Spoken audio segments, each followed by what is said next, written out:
Baghdad میں ایک بزرگ تھے تو درزیوں کا کام کرتے تھے.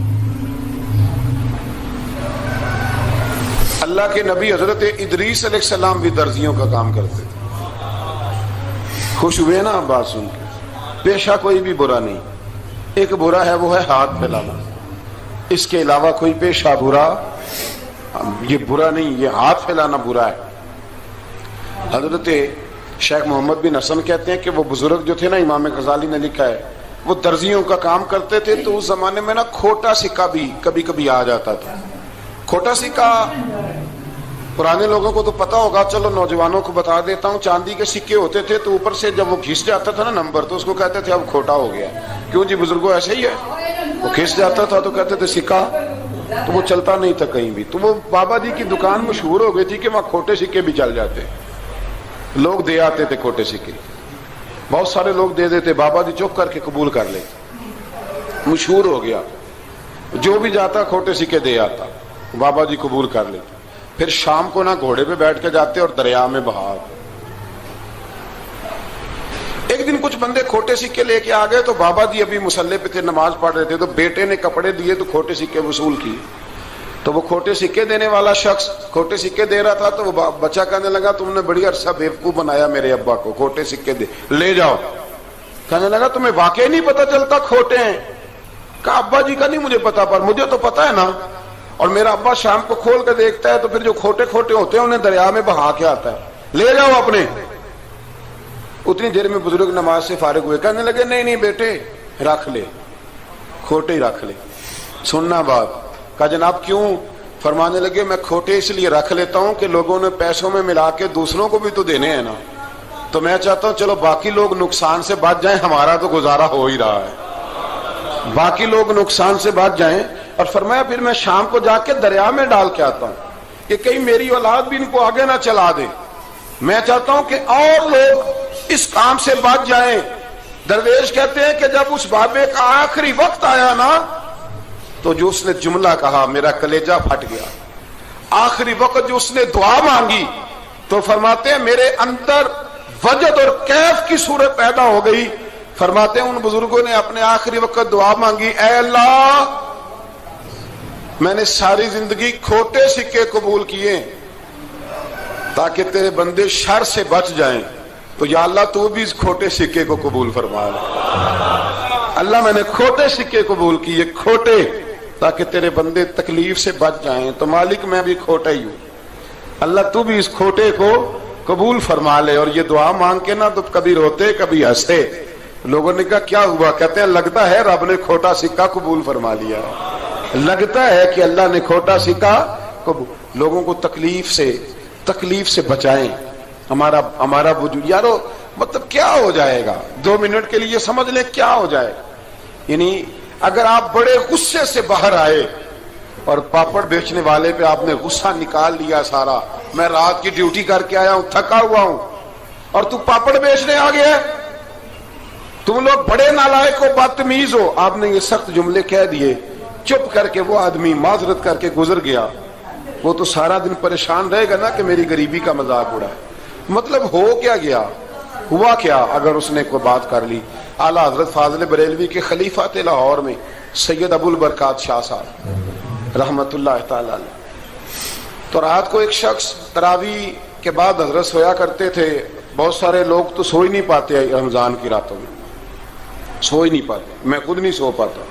اب تراویح سے اگر آپ 10:30 فارغ ہوئے تو 2 بجے اگر آپ کو دوبارہ اٹھنا ہے تو بیچ میں آپ کو کیا ملے گا؟ اگر آپ نے کچھ پڑھنا پڑھانا ہے، صبح درس دینا ہے، تو پھر تو آپ کے لیے بڑا اور یہ خاصا مشکل کام ہے، یہ خاصا مشکل کام ہے. آپ یقین کریں چند تفسیریں دیکھتے ہیں تو ٹائم بہت زیادہ ہو جاتا ہے.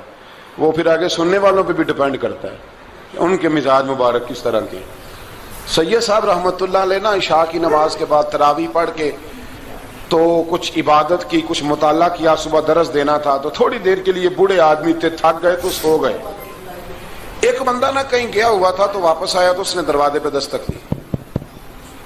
تو سید صاحب کے بیٹے تھے، بخاری شریف کی شرح لکھی، بڑے عالم تھے سید محمود رضوی صاحب رحمت اللہ. رضوی صاحب کہتے میں نے دروازہ کھولا، میں نے کہا ہاں جی بولو. کہنے لگا جی میں نے سید صاحب سے ملنا ہے. مفتی اعظم پاکستان تھے وہ، لاہور میں حزب الاناف ادارہ تھا، سید ابو البرکات شاہ. میں نے حضرت صاحب سے ملنا ہے، تو کہا کوئی حکم ہو تو مجھے نہیں، کہ میں نے انہی سے ہی ملنا ہے، یہ بھی بڑا مسئلہ ہوتا ہے، میں نے انہی سے ہی ملنا ہے۔ چلو ٹھیک ہے جی، انہی سے مل لو۔ تو کہتے ہیں اتنی دیر میں نا سید صاحب بھی اٹھ کے آ گئے، محمود کون آیا؟ تو اس نے کہا حضور میں آپ کا ایک عقیدت مند ہوں، تو میں کہیں گیا ہوا تھا تو ابھی واپس آیا ہوں، تو مسئلہ نا کئی دفعہ پوچھنا کرتا ہوں تو بھول جاتا ہوں، ذرا بات کی نزاکت کو دیکھنا، بھول جاتا ہوں، تو یاد آیا تھا تو میں نے کہا چلو ابھی پوچھ آتا ہوں، گزر رہا تھا یہاں سے، میں پوچھو۔ کہنے لگا جی پوچھنا یہ تھا کہ جس نے فرض جماعت کے ساتھ نہ پڑھے ہوں رمضان میں، تو کیا وتر جماعت سے پڑھ سکتا ہے؟ مسئلہ پوچھنا تھا۔ علامہ محمود رضوی صاحب کہتا ہے مجھے بڑا ہی غصہ آیا، میں نے کہا کہ پتہ نہیں کوئی اس وقت مشکل آ گئی ہے جو رات کو آیا ہے، کسی وقت انسان رات کو طلاق دے بیٹھتا ہے، کوئی ایسی بات ہو جاتی ہے تو عالم کے دروازے پر، یہ تو عام سا مسئلہ ہے، سویرے بھی پوچھ لیتا۔ اتنی تکلیف دی اس نے، کتنی بڑی اذیت ہے۔ اور ایسے ہوتا ہے، ہم نہیں احساس کرتے کہ یار تھوڑا سا دیکھ لیں، ماحول کو دیکھ لیں، طبیعت کو دیکھ لیں۔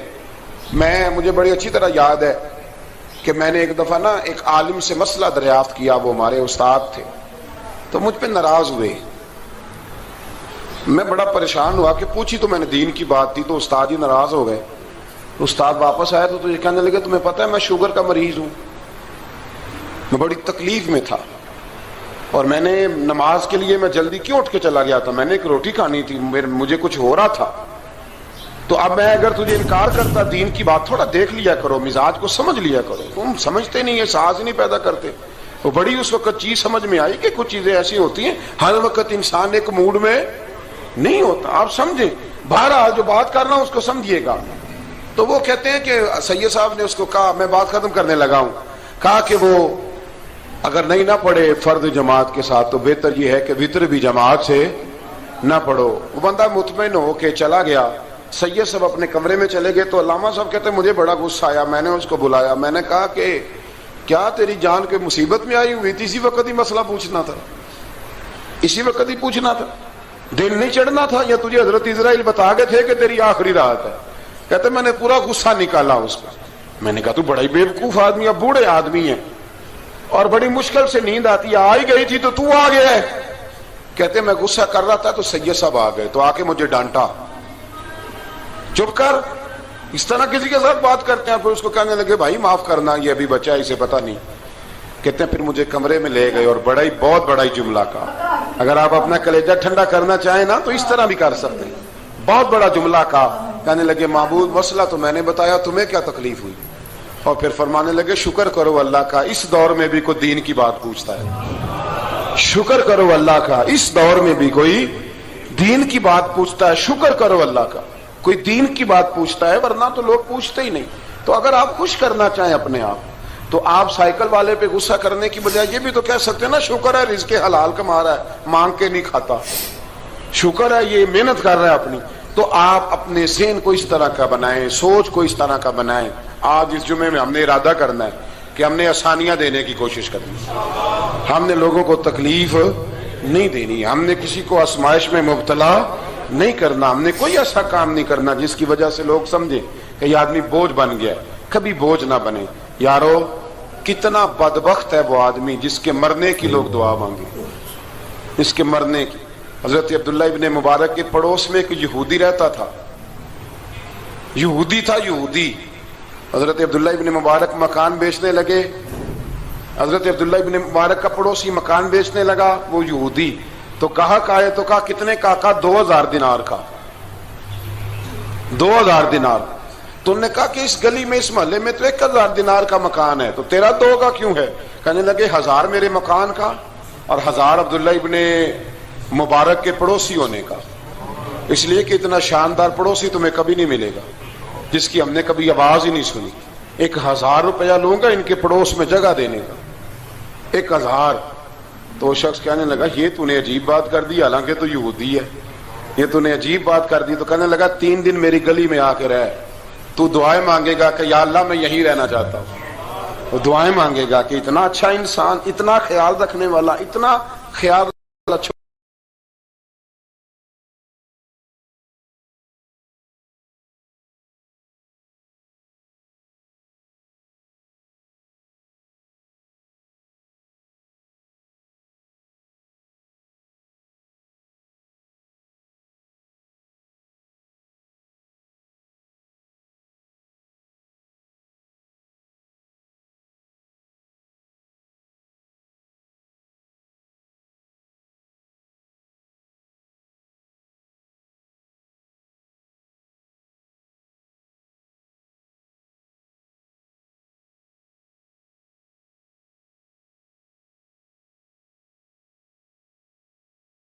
کرے, کسی سے پیار کرے.